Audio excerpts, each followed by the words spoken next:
श्री रघुवर दास जी एक संवैधानिक पद पर है और वो बूथ कमेटी मीटिंग्स कर रहे हैं। और जब मीटिंग का बहाना क्या बोलते हैं, कभी छठ भगवान के, कभी जो है सूर्य भगवान के नाम पर वो मीटिंग को बुला रहे हैं, कभी विजयदशमी के नाम पर। इन्होंने भगवान को भी नहीं छोड़ा अपने झूठ में। और इनकी जो है नियत एक ही है कि दास परिवार का जो है गुंडागर्दी और जमींदारी चलते रहे। इसको आगे बढ़ाने के लिए उन्होंने अपने बहू को सामने कर दिया। उससे कोई बहू का कोई मतलब नहीं है इनको। वो अपना टाटा स्टील में नौकरी, ठेकेदारी, मूलचंद जी का जमीन कब्जा करना, ये सब जो है गुंडागर्दी बरकरार रखने के लिए और पूर्वी जमशेदपुर को उनके भय और डरा करके रखने के लिए इन्होंने अपने बहू को चुनाव में उतारा।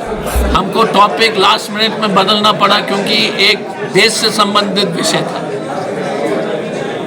एक प्रदेश के राज्यपाल सब कानून को दरकिनार करते हुए, सब जो है नियम कानून को धज्जियां उड़ाते हुए अपने ऊंचे राजनीतिक फायदा के लिए एक बूथ के उपाध्यक्ष जैसे हरकत कर रहा है। श्री रघुवर दास जी एक संवैधानिक पद पर है और वो बूथ कमेटी मीटिंग्स कर रहे हैं। और जब मीटिंग का बहाना क्या बोलते हैं, कभी छठ भगवान के, कभी जो है सूर्य भगवान के नाम पर वो मीटिंग को बुला रहे हैं, कभी विजयदशमी के नाम पर। इन्होंने भगवान को भी नहीं छोड़ा अपने झूठ में। जो आदमी विजयदशमी का मीटिंग में पॉलिटिकल काम कर रहा है तो भगवान को तो बख्श दे। आप बोलिए ना कि आप मिल रहे हैं, गेट टुगेदर है, विजयदशमी का बहाना क्यों बना रहे हैं? अगर देश की राष्ट्रपति द्रौपदी मुर्मू जी मयूरभंज जाकर के प्रचार करती तो क्या होता है इस देश में? अगर चंद्रचूड़ जी चीफ जस्टिस ऑफ इंडिया अगर बॉम्बे चले जाकर प्रचार करते, चुपचाप मीटिंग करते तो इस देश का क्या होता? और उड़ीसा का राज्यपाल जो है आकर के बूथ कमेटी अपने लोग से मिल करके चुनाव की जो है तैयारी के लिए पूछताछ कर रहे हैं, मदद मांग रहे हैं। और उनकी जो है नियत एक ही है कि दास परिवार का जो है गुंडागर्दी और जमींदारी चलते रहे। इसको आगे बढ़ाने के लिए उन्होंने अपने बहू को सामने कर दिया। उससे कोई बहू का कोई मतलब नहीं है इनको। वो अपना टाटा स्टील में नौकरी, ठेकेदारी, मूलचंद जी का जमीन कब्जा करना, ये सब जो है गुंडागर्दी बरकरार रखने के लिए और पूर्वी जमशेदपुर को उनके भय और डरा करके रखने के लिए इन्होंने अपने बहू को चुनाव में उतारा। हमें उनकी बहू से कोई वैसे शिकायत नहीं है, लेकिन शिकायत जरूर है कि राज्यपाल होकर के आप उच्च राजनीति कर रहे हैं जो कानूनी तौर से भी गलत है और दंडनीय है। और अगर वो सचमुच में इतने हिम्मत रखते हैं तो इस्तीफा दो, लड़ो। आप हमारे सामने आइए, इस्तीफा अभी भी टाइम है, 2 दिन। आप अभी भी इस्तीफा देकर के लड़ सकते हैं, लड़िए, हम आपको सैल्यूट करेंगे। बट पद भी चाहिए गवर्नर का और एमएलए का पोस्ट भी चाहिए ताकि आप लोगों के परिवार की गुंडागर्दी बरकरार रहे। ये बर्दाश्त नहीं होगी। हम बीजेपी के कई नेतागण हमको फोन किया कि सर ये गलत हो रहा है।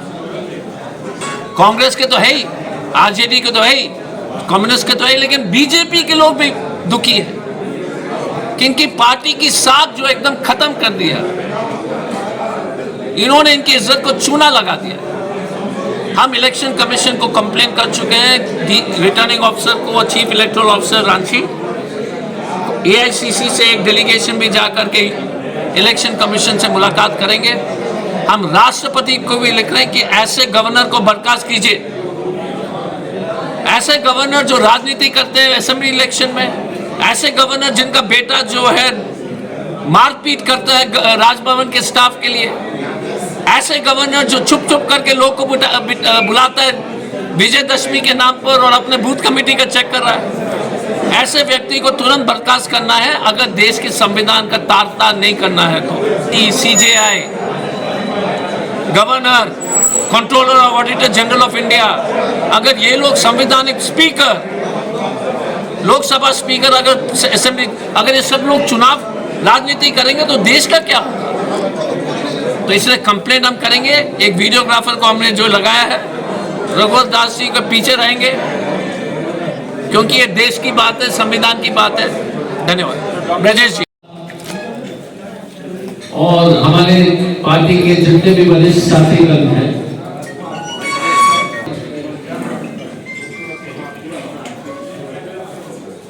पहले तो कांग्रेस पार्टी ने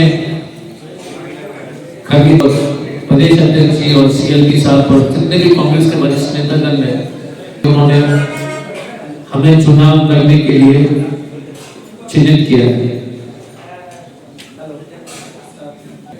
वर्तमान में जमशेदपुर एक संवैधानिक पद पर बैठे हुए व्यक्ति और उनको तनिक से भी लोक लाज नहीं है।